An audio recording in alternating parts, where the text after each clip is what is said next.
So you're unhappy with the safety, taste, smell, discoloration, or staining caused by your cottage cabin water, and you know that if you could fix that, your family would be a whole lot happier and they'd stop complaining. Well, Heidi and I are here today to share with you some great tips on cottage and cabin water filtration and give you a real buyer's guide, and it all starts right now.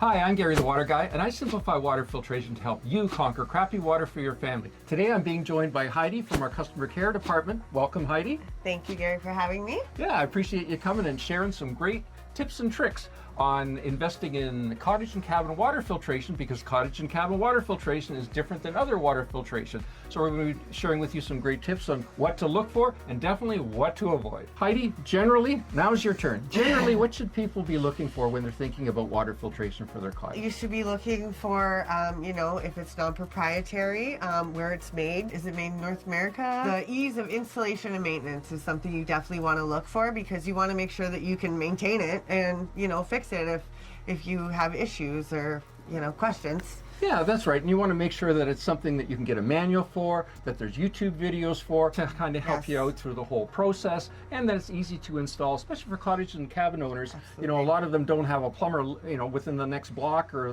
within the next mile. Sometimes they're an hour, 2 hours away, so they have to be self-sufficient. So knowing how to install and how to maintain it yourself becomes super important. So let's have a look at a basic well water filtration system. So we're going to go in a little bit more detail with this a little bit later. But again, the water starts off at the well, goes to the pressure tank, then we need to remove the dirt from the water, then we need to remove the iron from the water, if there is any, and then we have to soften the water. If there's tannins, we have to get rid of that, and then we go to an ultraviolet disinfection system, then to the whole cottage or cabin, and then it's always a good idea to have a drinking water system after that to give you that second barrier against bacteria in your water. So that's definitely something that we always encourage. A similar situation for lake water. Now, a lake water system is a little bit, there's less parts to it, because lake water typically doesn't have iron, although recently this weekend I met some folks that have iron in their lake water, but that's extremely rare. So because of that, and lake water is soft. So because of that, we don't have to worry about softening it or getting rid of the iron, and there's no sulfur in lake water. So that has to be dealt with too. So again, you can see it's a simpler system. And then if we go to city water filtration, again, simpler system. Basically what we do there is we remove the chlorine, the disinfectant that the municipality is putting in the water. Often it needs to be softened, and then from there it goes on to your whole cottage or cabin. And again, a drinking water system is often included in that. Do you really need all this stuff? You probably don't. And that's the whole point. That's why we need to test your water to find out exactly what's happening with your water. And then from there, we can make a recommendation, only the kinds of things that you need to fix your water. So really the first step in dealing with your water filtration, whether it's your cottage or cabin or at your home, is knowing what concerns you and your family about your water. Once you know that, then the next step is having your water tested to find out what's actually in that water that's causing that grief for you. Now, you can either have it tested at a local lab, or you can send us a water sample, right? Yep. And what do we do with that sample? So we test it here on site, and with that, we can give you a more accurate recommendation for exactly the system that would take care of those concerns. Care of your concerns. And that test is totally free. And if you're not sure where to send that address, just mail to Water Store, 1004 King Street, Midland, Ontario, L4R 0B8. Now, I definitely encourage you to watch this video to the end, because throughout we'll be talking about all different aspects of cottage and cabin water filtration. Everything from water softeners, iron and sulfur filters, tannin filters, ultraviolet disinfection systems, reverse osmosis, and a whole lot more. So the first thing we're going to talk about is a spin down filter. Heidi, what's a spin down filter? A spin down filter is a coarse filter.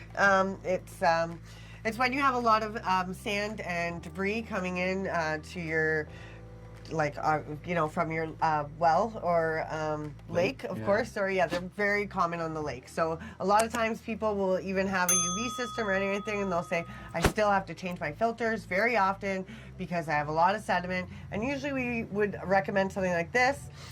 It is a great option. It has different microns, a 60, 100, or 250. So normally it sits closed like this. So basically how this works, you can probably just barely see the arrows, but water flows in through this side, and then it flows through the filter. Dirt accumulates on the filter, and then it continues on. But every once in a while, like usually about once a week or so, you need to open this up and what happens is it creates a centrifugal force. You put a bucket underneath here and it flushes down. So it's relatively inexpensive, although, like I say, there's some participation on your part to make sure that you keep this thing clean.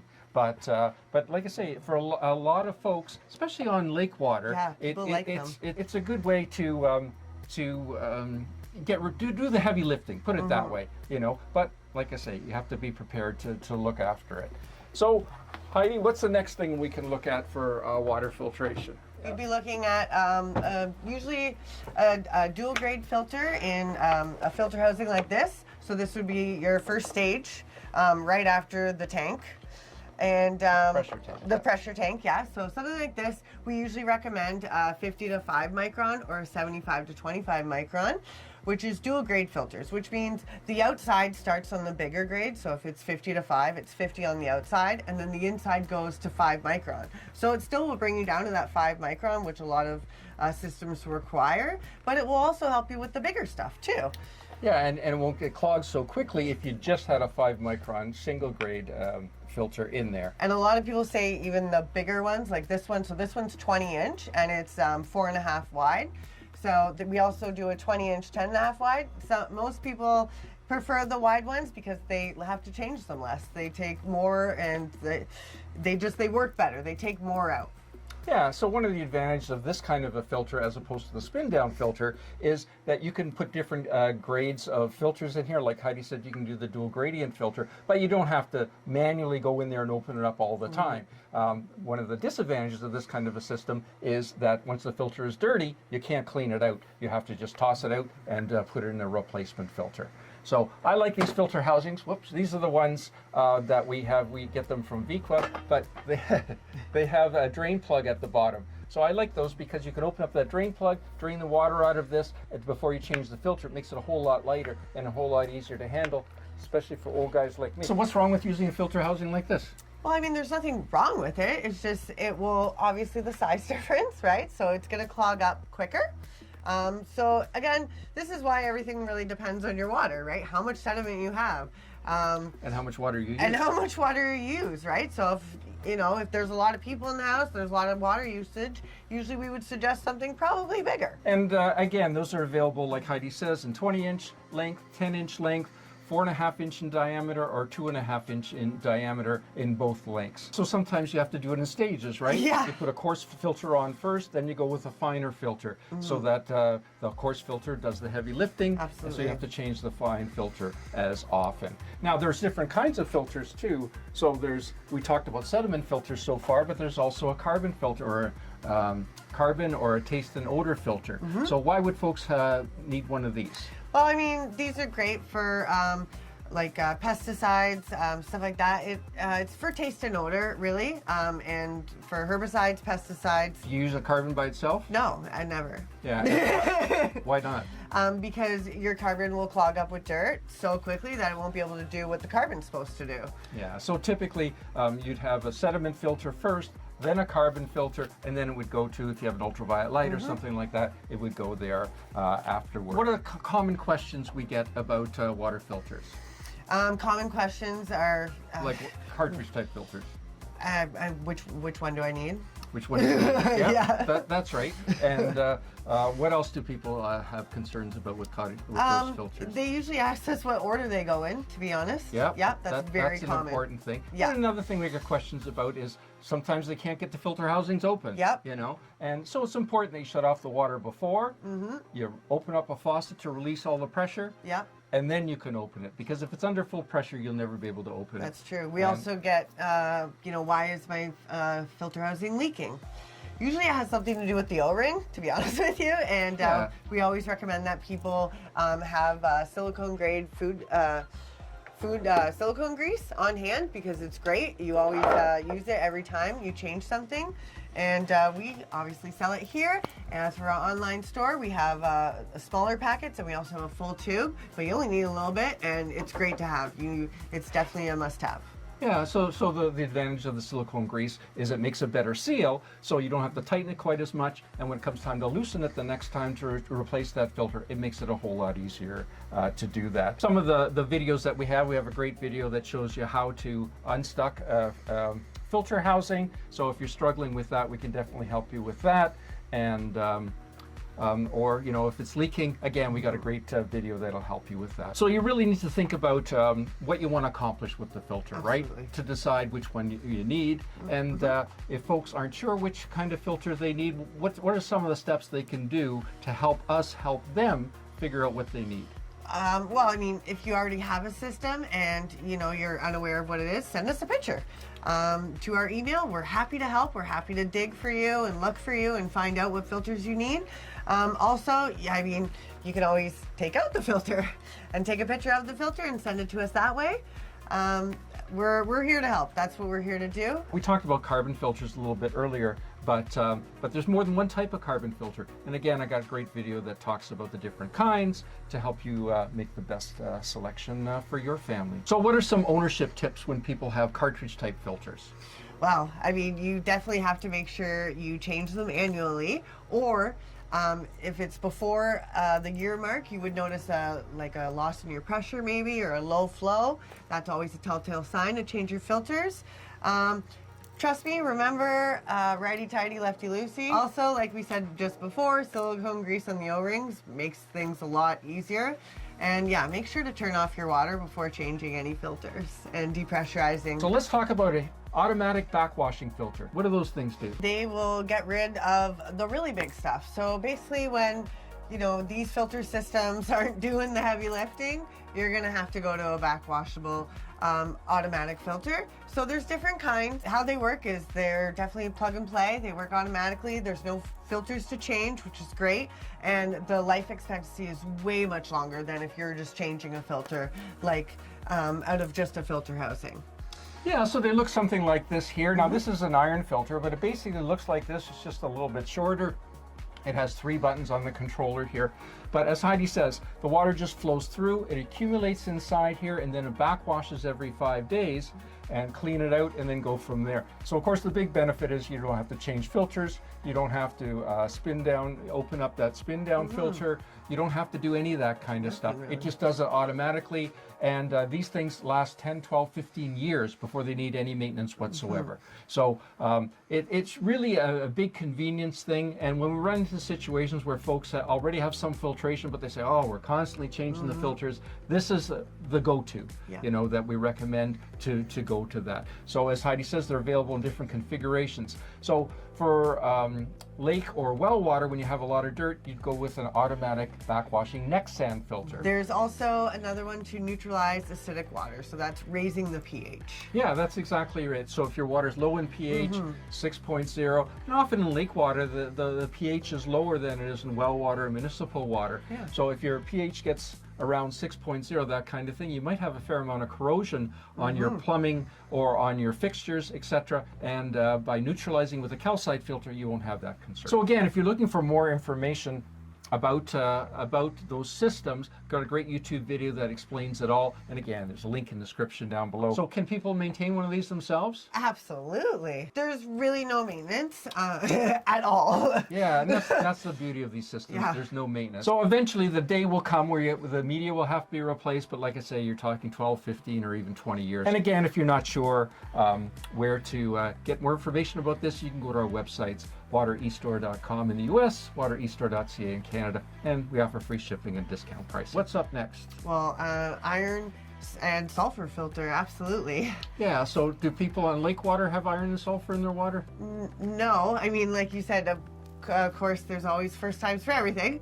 So we've had one, but normally, no. What would someone in a cottage or cabin experience if they got iron in their water? How do they know they got iron? Usually it's a little funky colored, so it's like a burnt orange is the best way I can describe it. But it stains things, and it right? Stains everything. It looks like rust, kind of, on your fixtures, and people will say that, it looks like I have a rust on there. That's usually how we say, okay, send it in. We'll test for how much iron you have. Yeah, and sulfur is, I mean, you can usually tell sulfur because it smells like rotten egg. When you're looking for an iron and sulfur filter, there's different technologies out there, older technology, newer technology, but one thing you should really look for is a chemical-free system, Absolutely. Right? What are some of the advantages of a chemical-free system? system compared to a chemical system? I'll be honest, I'm not 100% sure. So. Well, chemical-free means that there's no chemicals. So first Right. of all, you don't have to buy any chemicals. Oh, right. Okay, so that's a big one. Yeah, and the second one is that those chemicals, when they're used to clean out the iron filter, well, that chemical needs to go somewhere. And Right. where's it go? It would go back in your house Or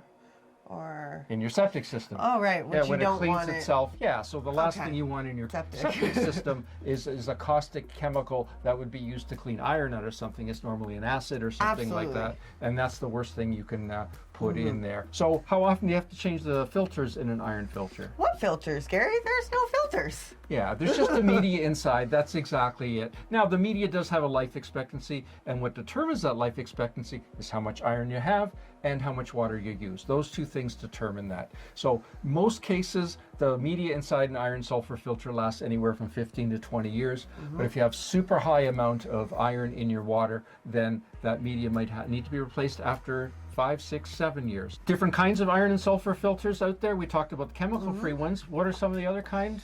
Well, the chemical one, so an ozone injection system, that's a chemical system. Well, it's a gas system, actually. Oh, okay. Ozone's a gas. Oh, wow. And the problem with ozone is it's very, very caustic.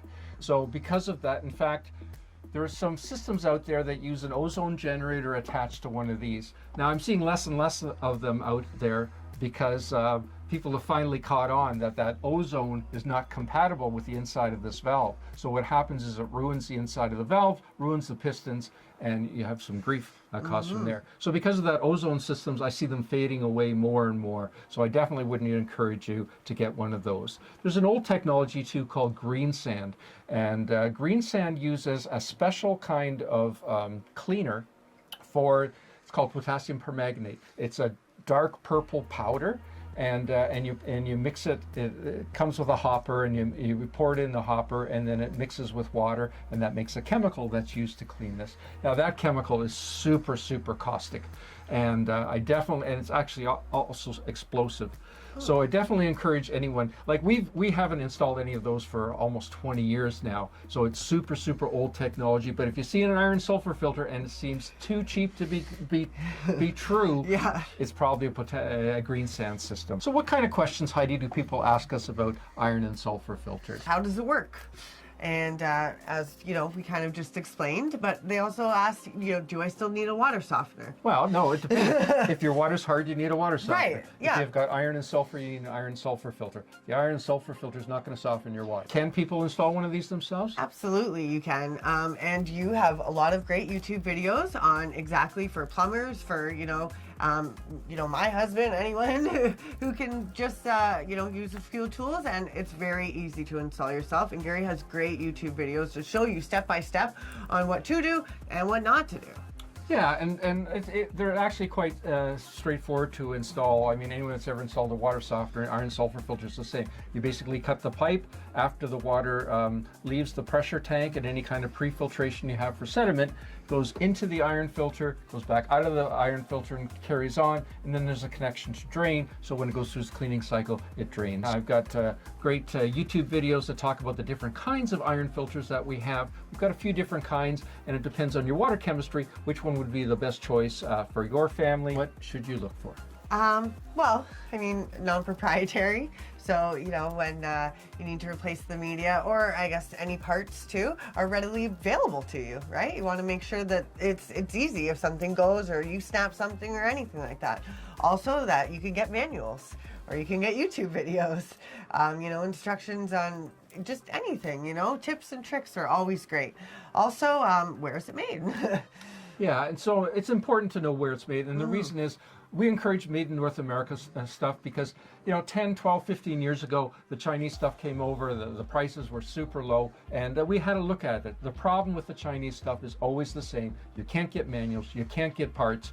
You buy it and cross your fingers, and if it breaks, you're done. So that's why we encourage the made in USA stuff, or made in Canada, water filtration equipment, because it's super easy to get parts, and like Heidi says, non-proprietary, so you can order the replacement pistons and seal packs and that kind of stuff. You can order them online from us, or you actually can order them from Amazon. What about big box store iron sulfur filters? I mean, the problem, unfortunately, with big box stores is sometimes you're lost as a customer, I feel. The guy that you speak to doesn't know a whole lot about this. He hasn't tested your water. He hasn't analyzed your information. But the biggest thing is a lot of the equipment you see, in fact, most of the equipment you see at big box stores is the Chinese stuff, you know. And so because of that, if you need a part in 2, 5, 10 years, forget it. You'll never be able to get it. If you need some troubleshooting help, again, they can't help you. Remember, this kind of water filtration is an investment in your home or your cottage or cabin for your family, right? And you want to make sure that you're investing wisely and in something that's going to help. Yeah, so what are some ownership tips about iron and sulfur filters? What are some things people should expect when they invest in one of these? Okay, so the first thing I would probably tell you is initially it's a little bit noisy because you're not used to it. You've never had it in your house before. So when it regenerates, it does make a noise. Yeah, the first 5 seconds, because it has an air bubble trapped in the top here, the first 5 seconds you hear like a whoosh, and then after that you just hear water running. So yeah, the first 5 seconds is a little bit noisier than a water softener would be, for example. And other than that, you just need to make sure you set the time correctly and to make sure it regenerates every 3 days. And always install it before a water softener and before UV. Yeah, so the order of the equipment is very important. Very important. Yeah, so you need to make sure, because a water softener will also get rid of iron, that you need to make sure the iron filter gets rid of the majority of the iron before it goes to the water softener. Otherwise, you'll overwhelm the water softener and won't maximize your investment. So one of the things that you'll notice about a lot of our equipment is our Hume water filtration equipment. And that's our own private label brand. I mean, we stock more than 1,700 items. We've got tens of thousands of products available. But because we're totally independent, we choose the best of the best and we rebrand that as our Hume brand. So I definitely encourage you to check out the Hume products. What's in it for these folks to having a water softener? How will it help? Well, you know, when you're complaining about your kettle, it's got that little white scale all, you know, scaled up, that's hard water. And a lot of people don't like it. And so it will remove scaling, absolutely. It will soften your water. It actually can reduce for, you know, how much shampoo you use. You actually cut it in half. Yeah, after you get a water softener, you use half as much shampoo, you use half as much body wash, you use half as much soap for doing your laundry, half as much soap for doing your dishes. And that's one of the big advantages of a water softener. One of the ways that it kind of helps pay itself off is by reducing the soap content. What's some of the other advantages of a water softener? Well, it also removes some iron, only up to about 1 part per million. Yeah, 1 part per million. But if you have low iron, it's a perfect solution to do both things for you. Well, and it makes all your water using appliances last longer, like your washing machine, your dishwasher, those kinds of things, because it reduces that scale buildup. But don't forget too about things like your taps and your faucets and your shower heads and things like that. They all get scale buildup inside them. What types of water softeners are out there? Well, there is salt-free, which we do keep hearing about. All we have heard about from our side, though, is people get them and they don't work. They don't actually soften the water correctly. They break down quickly, so... Well, it's not that they actually break down. The problem is they just don't work. They don't work. They don't soften. Yeah, and that's the problem. So what happens is we unfortunately end up replacing them with a water softener that actually softens the water. There's also the non-hydro water softeners. It's kind of a tank with media in it that water passes through, and as it passes through, it softens the water. Well, the only problem with those is they don't backwash, they don't clean themselves, they don't use sodium to regenerate that media. So what happens after a period of time, a few months, then that tank needs to be replaced. So you're constantly replacing the tank and that kind of thing. Now those have pretty much faded away. We don't see those too much anymore. The traditional kind of water softener that uses salt, yeah, I know salt's a pain, that kind of thing, but unfortunately that's the only thing that actually works, and that's important. So Heidi, what are some kind of typical questions we're asked about water softeners? Well, can I install it myself? Yes, you can. Absolutely, it's the same premise as this, you know, plumb in and plumb out, really. They're quite straightforward. But if you want to have a plumber do the installation, again, virtually, like literally every plumber has installed a water softener one time or another, so you know they're well versed with doing it that way. What else do we ask? People ask all the time, does it keep regenerating when I'm not home? Well, no, because if you're not using the water, it has no reason to regenerate. Yeah, that's exactly. Yeah. All the water softeners we handle are all metered water softeners. So they measure how much water you use, and then they regenerate based on that usage. Now, they do have a default setting in them that if you haven't used up your capacity within 14 days, they will automatically regenerate. Right. So what actually is a water softener? So what happens is, first of all, let's talk about what's hard water. So hard water is water that has calcium and magnesium dissolved in the water. How does it get in there? Well, it absorbs it from the ground. So whenever your water source is well water, now whether it's a private well or whether it's a city that uses well water for their water, the water's hard. Because what happens is water's a natural solvent. It dissolves whatever it comes into contact with. Right. So it dissolves the minerals in the ground, the limestone in the ground, and it makes the water hard. And so that's what it does. So what a water softener does, as the water passes through, the water softener has a media inside that attracts that calcium magnesium. It sticks to the media, removes it from your water, softens it, and then the water softener goes through a cleaning process that's called a regeneration, and it uses salt and water. Salt and water makes brine, and that's used to clean the media, and then flushes it to the drain, and it goes on from there. So that's the process that a water softener goes through. And if you're looking for more information about water softeners and how they work, I've got a great YouTube video that explains it all, Hard Water Explained, and another video that explains how they work. So that you know, it's important to know what you're investing in and how it works. So what are some investment considerations, Heidi, for water softeners? What should people be looking for when shopping for a water softener for their cottage or cabin? Well, I think, one important thing is a metered valve, so you make sure you get the, correct size. You don't want to oversize a water softener. Yeah, what else should people look for? Well, again, where is it made? So when it's made in North America, it's readily easily to get parts, get manuals, get brochures, or, maintenance tips and tricks, YouTube videos. And to help you with troubleshooting, to help you understand how they work.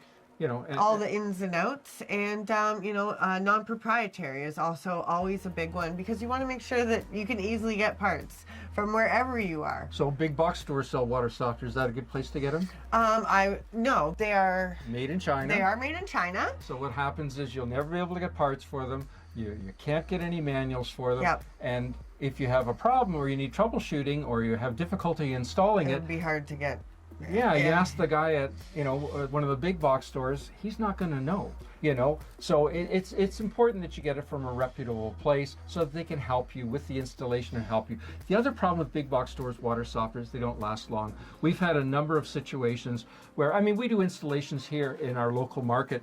And we'll have a number of folks that'll call up from time to time. Well, I want to get a water softener, but I bought it from a big box store. Will you install it? We say, yeah, we'll install it. But remember, if you have problems with this water softener and has nothing to do with the installation, we can't help you.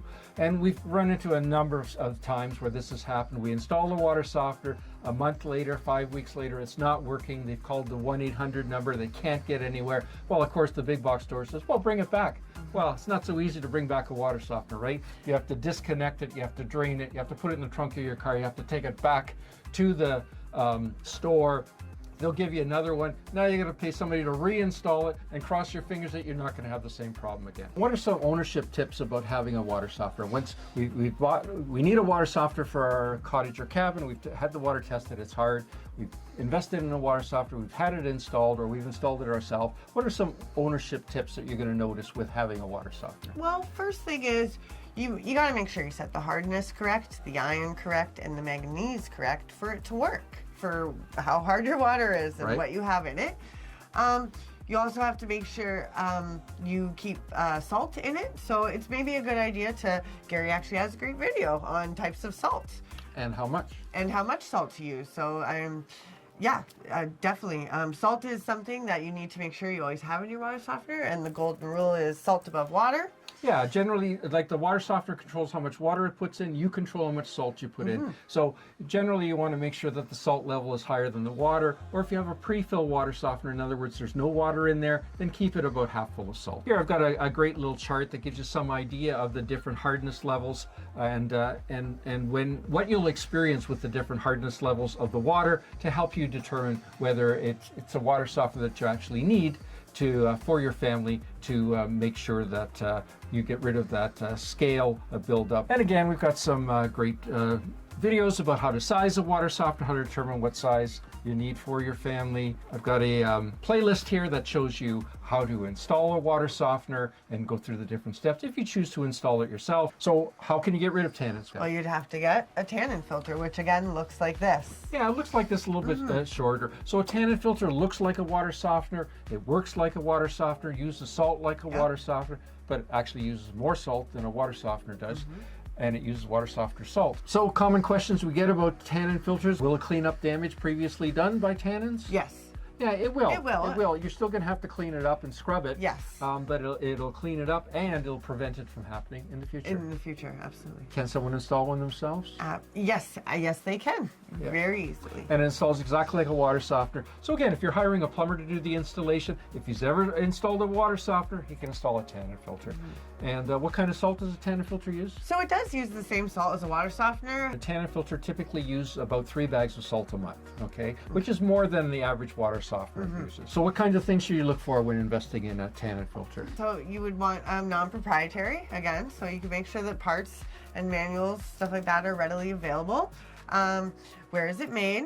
Is it, this is made in North America. Is it metered? These are metered. So how a tannin filter works, it meters, it gives you, like a 1 cubic foot gives you 500 gallons of capacity, or every 3 days, whichever comes first. So it's important to get the right size. Again, you don't want to oversize. No, that's right. And again, what about big box stores? You don't want to go there, again, because it's, like I said, we're here for you every step of the way, from testing your water to everything. And when, if you have questions or concerns or, you need anything after, we always answer the phone. We always answer the emails. Well, big box stores, the problem is you won't find anyone there that's going to help you. They won't know how to troubleshoot. They won't know, and you can't get parts. They'll give you an 800 number. If you don't get anywhere that way and you're still having problems with it and it's still under warranty, they'll tell you to bring it back. Well, that doesn't work very well because you have to disconnect it, etc. The other problem is that whenever I run into tannin filters or iron filters at big box stores, they're always very old, very inefficient technology. So it's definitely something that I encourage you to avoid. So one important thing that you need to do with a tannin filter is you need to add a carbon filter after it, because you'll get a fishy smell. Because we're removing organics from the water, you'll often get like a fishy smell. So because of that, you should have a carbon filter after it. So that carbon filter will get rid of that fishy smell, in addition to getting rid of the herbicides, pesticides. So one of the other side effects of having a tannin filter is that it lowers the pH of your water. So that's one thing you need to be aware of. If your pH was already fairly low, then you may need to add a calcite filter after it to raise that pH back up. Otherwise, you might get some corrosion on your plumbing. So what's a reverse osmosis drinking water system? Heidi, what's it do for people? Well, it gives you reverse osmosis drinking water right in your own house. And what's the advantage of that? Well, you don't have to go and fill up those 8 jugs every week at the, water store. But why would you want reverse osmosis drinking water? Because it just tastes so great. Yeah, so reverse osmosis process lowers the mineral content by 90% in your water. So what that's doing is getting rid of the sodium and a lot of the minerals in the water, but it also gets rid of things like pharmaceuticals and personal care products that we start to hear more about. It reduces things like sodium content and those other things from the water. So it does a great job of cleaning up your water. Now, it doesn't reduce it by 100%, it reduces it by 90%. So there's still some minerals definitely left in your water. So what else does it remove from your water? Well, it's a second barrier against bacteria for drinking water. Yeah, absolutely. So for wells or for lake water, you're not on a chlorinated water source. It gives you that. But it also removes chemicals from your water. Yes, it removes chlorine, chemicals, also fluoride and chloramines. However, if you have chloramines, it's a different filter. Yeah, we Yes. have a different reverse osmosis system that removes Chloramines. that's specifically made for removing chloramines from your water. It has better filters for removing the chloramines, and that's what it's all about. And so one of the advantages, of course, of having a reverse osmosis system is it eliminates those single-use water bottles, and of course the environmental impact of what happens to those water bottles. And Yeah, definitely. Usually when people are telling me they're bringing cases of water bottles to the cottage, that's, well, you need the reverse osmosis. yeah, exactly. And does reverse osmosis remove tannins? Yes, it does. Yeah, it does. It removes tannins. It sure does. So again, if you've got a tannins in your water, but you don't really want to go to the expense or the complexity of going with a whole cottage or whole cabin tannin removal system, you can go with a reverse osmosis system. Just remove the tannins from that one tap. Drinking water. Yeah, for your drinking water, and that will really clean it up. So are there different types of reverse osmosis systems? Yes. Yeah. There's a high efficiency, and there's a remineralization, which means it raises the pH, so it makes it like alkaline water. And there's many different stages, 2 to 10. So there's 2 stage, 3 stage, 4 stage, 5 stage. Yeah, so the sweet spot is 5 stages. Yes. So usually when it gets higher than 5 stages, yeah, you go to a 6th stage where it has the remineralization stage. But when you see these ones out there for 8 or 9 stages and that kind of thing, it's just an excuse for them to charge you more money, and it really doesn't do anything extra. The 2-stage and 3-stage ones, they just don't have enough filters to properly protect the membrane within the system, so it's going to cost you a whole lot more for maintenance for those ones. So that's definitely something that you should consider. Now, the system that we recommend is the Hume Water Saver 75. That's the one I was just holding up there a minute ago, this one here. And the big benefit of this one, of course, is that it's a high efficiency system, so there's very little water that goes to the drain, but it also gives you high flow. So it takes a very short period of time you can fill a 12-ounce glass in about 5 seconds. So it gives you that high flow capacity. And so what are some common questions folks ask us about reverse osmosis systems? Can I install it to my fridge? Yeah, and that's right. And yes, you can. It's very simple. You just need a little bit of extra tubing and a connector T. Yeah. That's about it. And of course, we have all that here. If you order one and you would like it connected to your fridge, you can just write that in the notes and we can help you out with that. Also, can I install it myself? And yes, absolutely you can.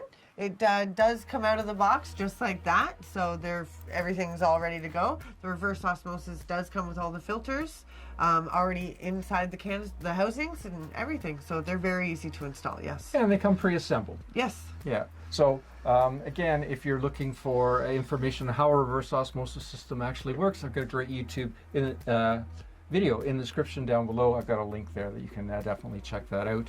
And so we often hear of some myths and misconceptions about reverse osmosis systems, and I did a whole video about that topic.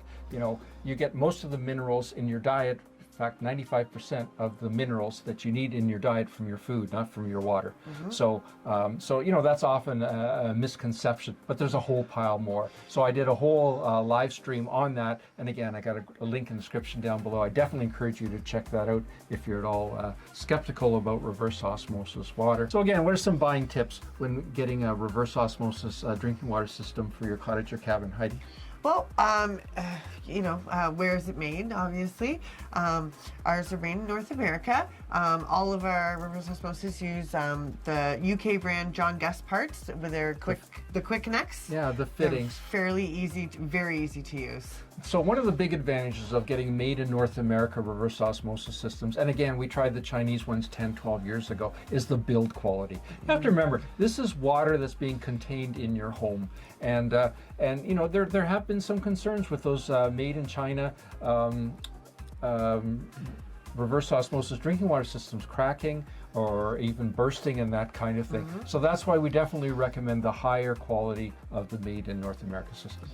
Also, you want to make sure the tubing size is 3/8, because if it's smaller than that, you would be quite surprised on how little of a flow you will get. So the tubing size definitely matters, and ours comes with 3/8 tubing. Yeah, so what Heidi's talking flow. about is, so ours have the 3/8 inch tubing from the last filter to the tank, to the faucet. So that gives you a lot more flow out of that 3/8 inch tubing than the smaller 1/4 inch tubing that you find on those systems that you see on Amazon. Yeah. And usually the big box stores, when they sell reverse osmosis systems, they usually don't last very long. Well, they don't last very long, and again, the parts. You can't find parts. You can't get customer service. Good luck changing them. They won't help you there either. And it's usually quite a headache. Yeah, and it's always a good idea to look for the high efficiency models, because with the high efficiency reverse osmosis systems, again, there's a whole lot wasted water going to the drain, and way less waste. Yeah, and so because of that, it's definitely a much more efficient system, and definitely works out well. So what are some ownership tips when you get a reverse osmosis system? Well, the filters you have to change once a year. Yeah. So our reverse osmosis is a 5-stage, so that means you would change 4 filters, the 4 stages, once a year. The membrane only has to be changed every 5 to 7 years.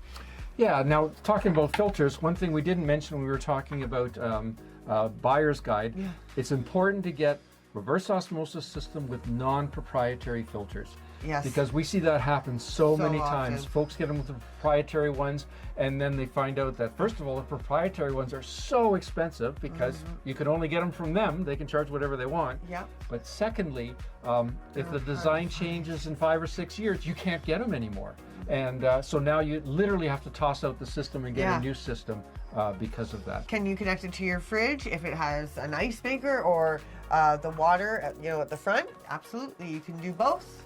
Yeah, and makes great ice. And in the wintertime, if you have a portable humidifier in your home, you can actually fill that up with reverse osmosis water. That's what we do in our house. And again, it prevents that scale buildup from being inside that, and keeps that humidifier super clean, so you don't have to keep cleaning it all the time. Well, even those air purifiers that everyone's using lately, the reverse osmosis water is great for that as well. You put water in air purifiers? Yeah, the little ones. Really, eh? Yeah, the ones where you could put those oils in. When it comes to getting reverse osmosis filters, a question we're often asked is, which one do I need for my system? And so again, I've got a great YouTube video that kind of breaks it all down and shows you what you can look for. But if you're not sure, you've watched the video and you're still not sure what you need, send us a picture. Often from a picture, then we can figure out for you which filters you need. And as we mentioned earlier, I got some great YouTube videos that show you exactly how to do the maintenance yourself, save you some money, and also some convenience. And so I definitely encourage you to check that out. So we've mentioned a few times about ultraviolet disinfection. And so Heidi, what does ultraviolet disinfection do for families that have cottages or cabins? Well, it makes your water potable and safe to consume. is I guess the generalization. It's a non-chemical disinfection, and it doesn't change any characteristic of your water. So does it soften it? No. Does it remove iron? No. Does it remove tannins? No. But it will keep you bacteria free. So it removes things like E. coli, coliform, all the bad things, really. Yeah, and can you use it on lake water and well water? Absolutely. Yes, you can. Yeah, sure you can. When it comes to cottages or cabins, what's one reason why people would consider getting ultraviolet light instead of not having one?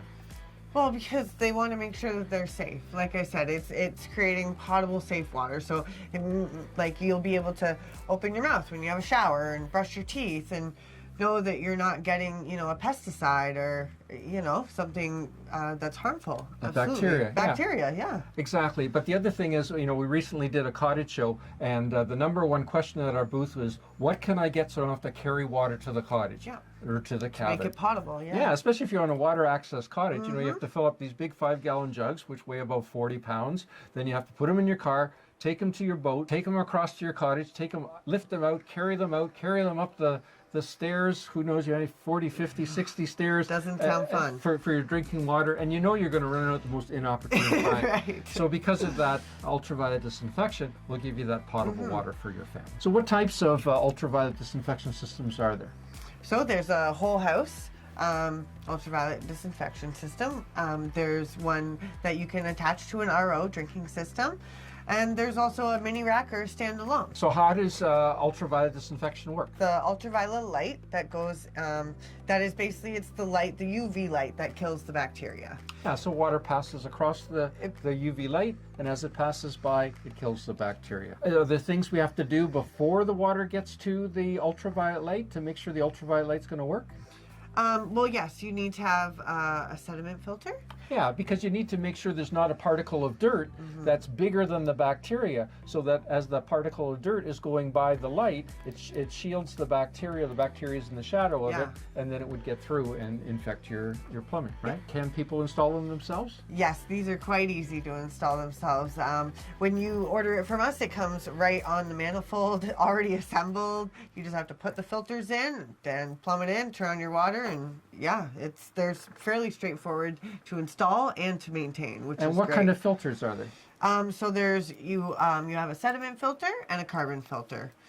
Yeah, and if you want a UV light just for your drinking water? Yeah, you can also get that. Yeah, so we have this one here. This is an LED UV light, and one of the cool things about it is it has a flow meter inside. So when it senses water flow, like this would be connected up to one faucet at the kitchen sink. So when it senses water flow, it turns on, it disinfects the water. Then when the water flow is turned off, it stays on for 10 seconds to disinfect what's inside here, and then it shuts itself off. Now, this only works, this is not for, you don't just put this in, you have to have some kind of pre-filtration before it. We suggest a reverse osmosis drinking water system to make sure your water is super clear before it goes through this. And how do you know how to size a ultraviolet disinfection system? Well, it depends on how many people are in your house, or cottage, house, or cabin. It depends on how many washrooms you have, how many things that you have that use water, right? You know, do you have dishwashers? Do you have washing machines? You know, all that basically will depend on the size that you need. Exactly. So it depends on flow rate. So the amount of gallons per minute that you pass through the ultraviolet light. So if you have like 1 or 2 bathrooms, you can get by with a 6 gallon per minute ultraviolet disinfection system. If you have 2 to 3 bathrooms, then you're looking at a 10 gallon per minute system, because if you ran everything at once, you wouldn't exceed 10 gallons per minute. That's how you size the ultraviolet disinfection. And if you're looking for a whole house system where you've got 3 or 4 bathrooms, washing machine, all that other jazz, you might be looking at 13 gallons per minute. So again, we can help you do those calculations, you know, and all you need to do is send us an email at info@watereStore.com, whether you're in Canada or the US, and then from there we can help you size the correct system for you and your family at your cottage. So what kind of things should you be looking for when considering purchasing an ultraviolet disinfection system? Well, where is it made? Is it made in North America? So with UV systems, more than anything else, it's really important to get the made in North America. We get emails all the time from folks that have these weird Chinese systems that they bought somewhere. Brands I've never heard of. Yeah, that's right, because what happens is they buy 2 or 3 container loads of them, they send them over here. But the problem with every UV system is the lamp needs to be replaced typically every year. So what happens 2 or 3 years down the road, well, those lamps aren't available anymore. The UVs aren't available anymore. So now you just have to throw away the whole thing. So you want to make sure you're investing in a system that's made in North America, where the replacement UV lamps. Now we deal with several different companies that have ultraviolet disinfection systems, and they've all been in the business for a long time. So you can easily get and they will be in business for a long time, so you can easily get the replacement UV lamps, and that's very important. And what about big box stores? Unfortunately, you know, it's not everyone the same. There's no expertise. There's no expertise. Yeah, that's the problem with big box no stores. one-on-one. They deal with so many different products and things like that. That's not their fault. They're just not specialists in that. But one of the things that I've noticed is quite often, you know, they have these little UVs on sale for like $3.99 or some number like that. Well, they're so small, they're like 4 gallons per minute flow rate. Yeah. They would be good for one faucet, but often folks buy them and then put them on their whole cottage or cabin, and you're constantly running more water through them than they can handle. So now it's worse than not even having a UV, because now you got a false sense of security, right? And then it just doesn't work. In terms of once you've invested in an ultraviolet disinfection system, what are some of the things your ownership is going to be like? What are some ownership tips? Well, I mean, the first tip is the lamp needs to be changed every 365 days. So It's not every year, because for cottagers or, you know, cabin people, if you're not there in the whole year and you shut your water off, You mean at the end of the season? at the end of the season, thank you, then your lamp will still last the 365 days Of use. of use. However, on that note, just be wary, because a lot of people, when you order lamps from Amazon, if they're not specifically that brand, they usually don't guarantee your warranty. Well, no, yeah. So you're right. On Amazon, there's some of the Chinese-made UV lamps. So all of the systems that we handle, you know, the Viqua, the Luminor, the UV Dynamics, our Hume brand. Yeah. All the lamps are made in North America. They're made in the U.S. actually, and they're real quality lamps. They'll last 12 months, no problem. Whereas if you find some of those cheap ones on Amazon, the Chinese ones that are like half the price. half the price, that kind of For a thing. reason. Those ones, yeah, you'll be lucky if they make it for a year, but the bigger issue is that they'll really tax the ballast, the controller of the system, and you may need to replace that a whole lot more often. And those controllers are several hundreds of dollars. So that's something you need to consider. The other thing you need to consider is when you install a UV, what has to be done? You have to disinfect all of your plumbing before you install it, because While you're installing it. Sorry, while you're installing, because people forget sometimes bacteria is actually a moving organism, so it will move if you don't disinfect prior. Yeah, exactly. Just installing a UV system doesn't make all your water bacteria free. You have to install it, you have to run chlorine throughout your whole household, let it sit in there for 4 hours, then flush out that chlorine in the water, and then you're good to go. So you're making a fresh start. That's very important. Bundles. What are UV bundles, Heidi? Well, bundles are great because you get exactly what you need for the UV. So we sell bundles for all of our UV systems. So it will come with, we have different bundles. We have just the filter bundles, but we also have bundles that come with the filters and the lamp.